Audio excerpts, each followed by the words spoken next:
ఈ ధనస్సు రాశి వారికి 5వ నెల నుండి ఎలా ఉండబోతుంది?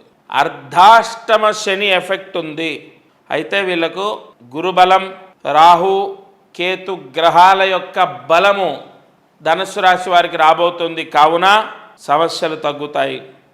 విదేశాలకు వెళ్తారు, వీసా లభిస్తుంది. దైవ బలం చేత అనుకున్న పనులు పూర్తవుతాయి. ఆదాయం పెరుగుతుంది. ఉద్యోగం రావటం, ట్రాన్స్ఫర్సు, కొంత డిలే అయినా ట్రాన్స్ఫర్ అవ్వడం, ప్రమోషన్ రావడం, జీతం పెరగడం, ఉద్యోగం రావటం, విదేశాలకు వెళ్ళడం లేదా విదేశాల్లో ఉన్న వాళ్లకు వీసా ప్రాబ్లం పోవడం లేదా ఉద్యోగం రావటం, ఇటువంటి శుభాలు జరిగే అవకాశాలు ఉన్నాయి.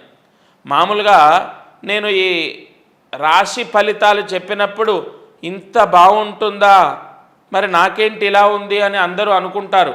కానీ వాళ్ళ వ్యక్తిగత జాతకం నేను ఎన్నోసార్లు చెప్పాను. మీరు వ్యక్తిగత జాతకంలో ఉన్న దశ, అంతర్దశ బలము వీటితో కంపేర్ చేయడానికి ఉండదు. ధనస్సు రాశి వారికి గురుబలం వచ్చింది, అద్భుతంగా మంచి జరగబోతోంది. కానీ ఈ అర్ధాష్టమ శని ఎఫెక్ట్ వల్ల ఇంట్లో పెద్దలకు అనారోగ్య సమస్యలు సంభవించడం, ధనస్సు రాశి వారికి వాళ్ళకు వ్యక్తిగతంగా అనారోగ్య సమస్య రావటం, లేదా వాళ్ళ పిల్లలకో వాళ్ళ భార్యకో వాళ్ళ తల్లిదండ్రులకో అనారోగ్య సమస్య వల్ల వీళ్ళకు విపరీతమైన ఖర్చు అవ్వడం, లేదా ధనస్సు రాశి వారికి అనేక వృత్తిపరంగా ఇబ్బందులు రావటం, ఆర్థిక ఇబ్బందులు అయితే ఉండవు. కానీ చేసే ఉద్యోగంలో, వ్యాపారంలో నిందలు పడుతూ ఉంటారు. ఈ శని చతుర్థంలో ఉన్నాడు. చతుర్థాధిపతి అయినటువంటి గురువు సప్తమంలోకి వచ్చాడు. కాబట్టి ఈ నెల నుంచి ఇప్పటి వరకు అనేక ఇబ్బందులు ఉన్నప్పటికీ ఈ నెల నుంచి బాగుంటుంది. ఒక అర్ధాష్టమ శని దోషం ఉంది. కాబట్టి ధనస్సు రాశి వారు 5వ నెల, 6వ నెల, 7వ నెల, 8వ నెల, 9వ నెల, 10వ నెల వరకు కూడా ఈ పరిహారం ప్రతి నెల 1 లీటర్ నువ్వుల నూనె ఆంజనేయ స్వామి గుడిలో దానం చేయండి.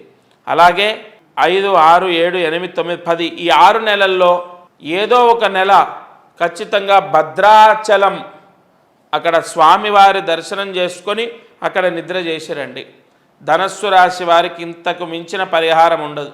ఈ పరిహారం చేస్తే పూర్తిగా శని దోషం మీ పైన రాకుండా మీరు రక్షింపబడతారు. ఏమండి, గ్రహాలు చేసే పని అవి చేసుకుంటూ పోతే మనం అసలు ఒక్కరోజు కూడా బతకలేం.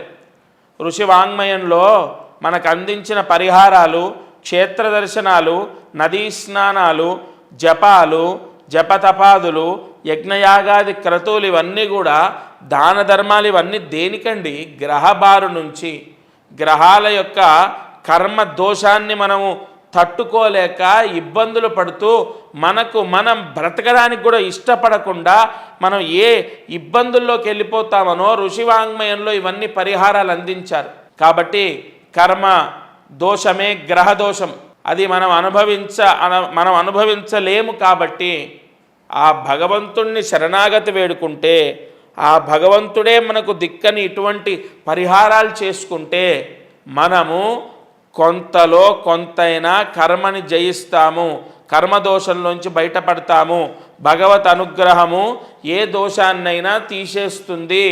ఈ ధనస్సు రాశి వారు ఈ పరిహారం చేస్తే తప్పకుండా మీ జీవితంలో మార్పు వస్తుంది. మీరు చూడండి, ఈ నెల నుంచి మీకు చాలా బాగుండబోతోంది. ధనస్సు రాశి వారు ప్రశాంతంగా ఉండండి.